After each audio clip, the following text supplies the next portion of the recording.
اللہم صلی علی محمد وآل محمد وجل فرج آل محمد۔ تمام صاحبان فکر و دانا سامعین و ناظرین کو بندہ حقیق کا سلام۔ بعد السلام، آج ہم آپ سے مزید ایک نیا ٹاپک لے کر آپ کے حضور پیش ہوئے ہیں۔ قرآن پاک میں کچھ ایسے واقعات ہیں جن کو Hey there. Subscribe to my channel کی ضرورت ہے، and also press this bell icon. تو اس کے لیے ہمیں محمد وآل محمد کی دہلیز اقدس پر ایک غلام بن کر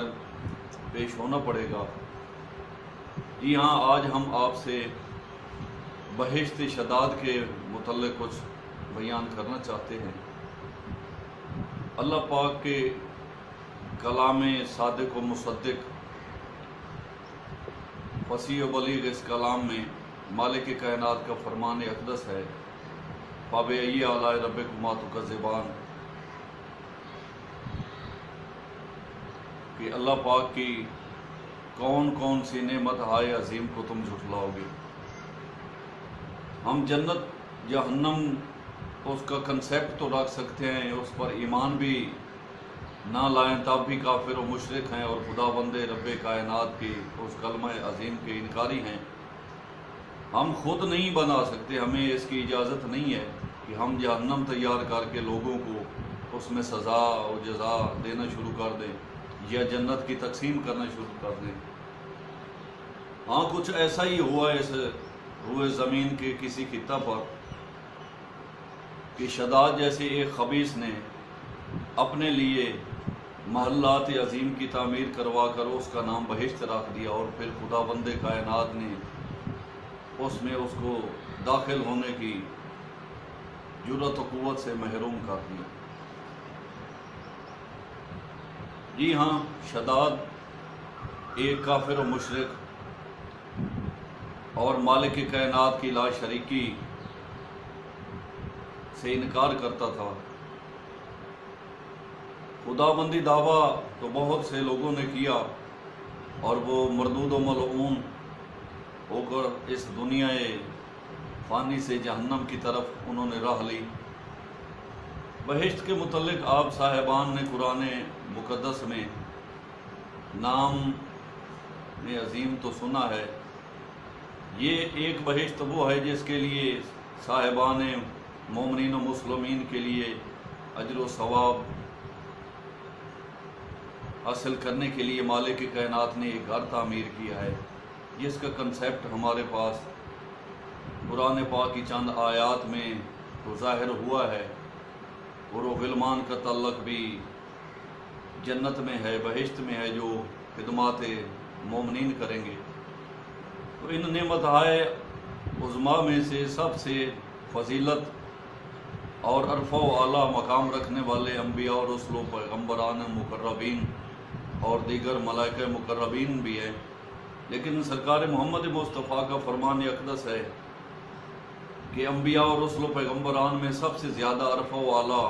متبرک و منزہ و مطہر رتبہ محمد مصطفیٰ صلی اللہ علیہ وآلہ وسلم سرکار کا ہے، اس کے بعد سرکار علی بادشاہ کا ہے، اس کے بعد ان کے ائمہ طاہرین علیہم الصلاۃ والسلام کی ذات بابرکات کا ہے۔ سیدہ مخدومہ معظمہ مقدسہ کائنات جناب زہرا سلام اللہ علیہا بھی ان عظیم ہستیوں میں شمار ہوتی ہیں، اور ان کے بعد ان کے معرفت و مودت و ولایت رکھنے والے مومنین و مسلمین کا ہے۔ بہرحال ان نعمت عظیم کا شمار ہم نہیں کر سکتے، تو مالک کائنات ہمیں یہ نعمت عظیم ہمارے بھی اس گوش اطہر پر لازم و ملزوم فرمائے اور ہمیں بھی یہ عطا فرمائے۔ تو آج ہم آپ کو شداد کی اس بنائی ہوئی بہشت کے متعلق بتانا چاہتے ہیں کہ اس نے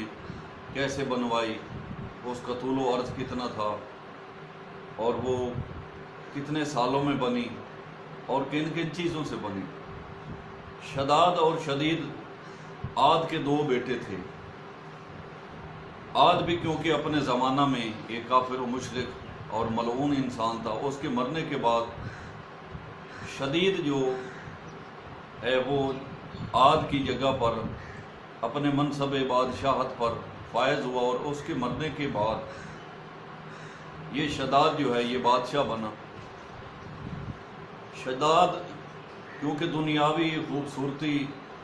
اور نفسانی خواہشات کا ان دونوں سے بڑھ کر قائل تھا، کھوبری مزاجی کا وہ دل دادا تھا، ہر وقت دل نشیں چیزوں کو پسند کرتا رہتا،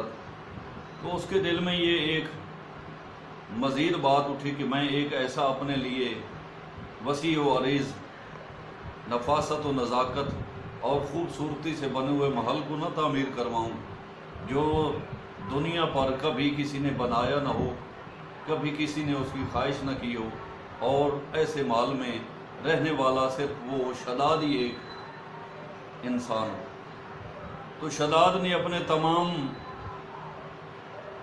رعایا کو، مشیر، وزراء اور دیگر جتنے بھی اس کے جانشین حکومت تھے، ان کو حکم دیا کہ میرے لیے ہیرے جواہرات اور دیگر پتھر جتنے بھی بیش بہا قیمت رکھنے والے تھے اس دور میں، سونا چاندی، یہ سبھی جمع کیے جائیں۔ کیونکہ اس کی حکومت میں معدنیات بھی کافی تھیں اور وہ بادشاہ وقت بھی تھا، تو اس نے یہ سبھی معدنیات اکٹھی کروانے شروع کر دیں۔ جب یہ سبھی سامان محل اکٹھا ہو گیا تو اس نے حکم دیا کہ میرے شہر سے دور ایک وسیع و عریض بیابان و صحرا میں محل تعمیر کیا جائے۔ اس کے لیے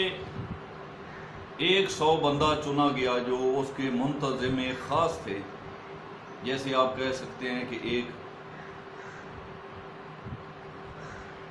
خاص جگہ کو بنانے کے لیے انسان ایک انجینئر یا ٹھیکیدار کو چنتا ہے، اس کو ٹھیکہ دیتا ہے، تو اسی طرح منتظمین خاص جو اس کی بادشاہت میں لوگ موجود تھے ان کو بلایا گیا، اور پھر ان کو مزدوروں کے طور پر ہر ایک کو 1,000 بندہ دیا گیا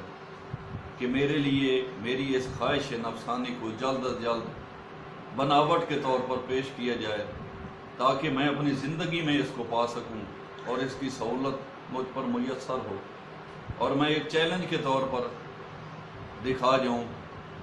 کہ دنیا عالم کی سیر کرنے والے اور لوگ بھی ہیں، لیکن یہ کام اور پھر ایک خاص کام صرف میرے نام سے ہی منسوب ہو۔ تو اس کی بناوٹ کا سلسلہ یہ ہے کہ اس کی دیواریں جو تھیں وہ سونے کی بنائی گئیں، فرش جو تھے وہ چاندی کے تھے، ستون زبرجد خاص جس کی بناوٹ، جس کی ترتیب، جس کی ڈیزائننگ خاص انجینئرز نے اس وقت کی تھی، تو ستون زبرجد کے بنائے گئے۔ روشن دان جو تھے وہ یاقوت کے بنے ہوئے تھے، اور اس میں مروارید کی مزید زیب و زیبائش اور خوبصورتی کے اظہار کو دکھانے کے لیے اس میں مروارید کی نقش و نگاری کی گئی۔ محل کے ارد گرد میوہ دار بہترین میٹھے و شیریں درخت لگائے گئے، اور ان درختوں کے نیچے خوبصورت نہریں جو ہیں وہ تیار کی گئیں، اور میٹھے پانی سے جو ہے ان نہروں کو سیراب کیا گیا، اس میں پانی کی روانی کی گئی۔ اس شدادی بہشت کو تیار ہونے میں 300 سال لگے۔ اس محلے خاص کے گرد مزید 1000 محلات تیار کیے گئے۔ 1000 محلات کے گرد، ہر محل کے گرد 4 دیواری جو ہے وہ اس کی حفاظت کے لیے تعمیر کی گئی۔ پھر اس محل کے ہر دروازے کے اوپر، یعنی یہ جو 1000 محلات اس خاص محل کے گرد بنائے گئے تھے، ان تمام محلات کے دروازوں پر ایک علم خاص جو اس کی شدادی حکومت کا اظہار تھا اور اس کی اپنی ہی رنگت تھی۔ ایک روایت میں ملتا ہے کہ یہ سرخ رنگ کا تھا۔ ہر محل کے گرد 4 دیواری، بہترین 4 دیواری، اس کی زیب و آرائش، اس کی نقش و نگاری سے مرقع یہ دیوار بنائی گئی، اور اس کے اوپر علم خاص شدادی جو ہے وہ تعمیر کرنے کے بعد نصب کیا گیا۔ جب یہ محلات بہشت نام پانے کے بعد تعمیر ہو گئے تو مشیر، وزراء اور دیگر اس کے حاشیہ نشینوں کے ساتھ جو اس کے ارد گرد گھوم پھرتے تھے ان کو بلایا گیا اور روانگی اختیار ہوئی کہ چلیں ہم اس بہشت شدادی کو آج دیکھیں اور اس کو گھومیں پھریں، اس کی سیر کریں۔ تو یہ قافلہ رواں ہوا۔ جب یہ ایک دن کے سرکار صادق علیہ الصلوۃ کا فرمان ہے کہ ایک دن رہتا تھا تو اللہ پاک نے ایک غضبناک آواز جو ہے ان کے اوپر مسلط کی، جس کے خوف و ڈر اور سننے کے بعد یہ وہیں پر ہلاک ہو گئے۔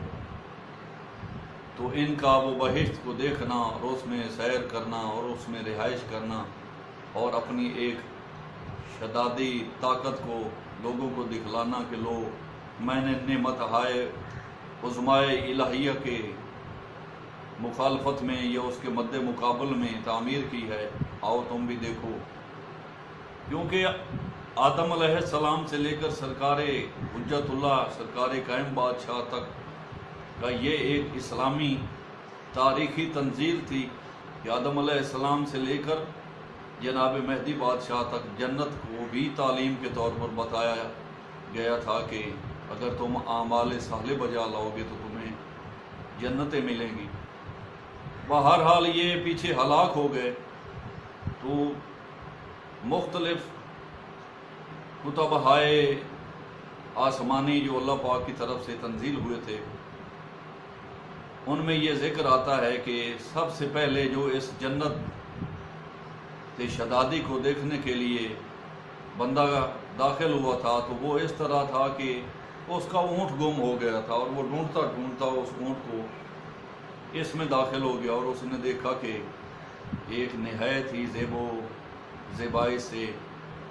نقش و نگاری کے ساتھ ایک محل تعمیر کیا گیا ہے۔ تو اس شدادی بہشت کا تذکرہ سب سے پہلے اس بندہ نے لوگوں میں شارح عام کیا اور اس کے بعد کابل آبار نے مختلف لوگوں کو مختلف علاقوں میں اس بہشت شدادی کے متعلق بتایا۔ تو مالک کائنات ہمیں ایسے برے اعمال و افکار سے بچائے کہ ہم اس کی بندگی بندہ ہونے کے طور پر تو نہ کریں، بلکہ ہم میں نمرودی و شدادی یا فرعونیت کے تذکرے یا ہم اس حرص و حسد اور ہوس اور خواہشان نفسانی میں گر جائیں کہ اس کی اس بقائے عظیم رکھنے والی ذات بابرکت کے مخالفت میں ہم اپنے حکومت کے نظریات کو پیش کرنے لگ جائیں۔ مالک کائنات ہمیں اس کی تعلیمات قرآنی اور فرامین اہم اطہار پر عمل پیرا ہونے کے بعد معرفت و مودت کے ساتھ سرشاد فرمائے اور ہمارے ان ٹوٹے پھوٹے لفظوں کو قبول و منظور فرمائے۔ یہ تھے چند ہمارے ٹاپک جو مزید ہم آپ کے لیے اس قسم کے علمی اسرار و رموز کے ساتھ پیش کرتے رہیں گے اور آپ کے علم میں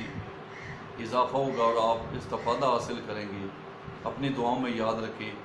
اپنا خیال رکھیں۔ والسلام، اللہ حافظ۔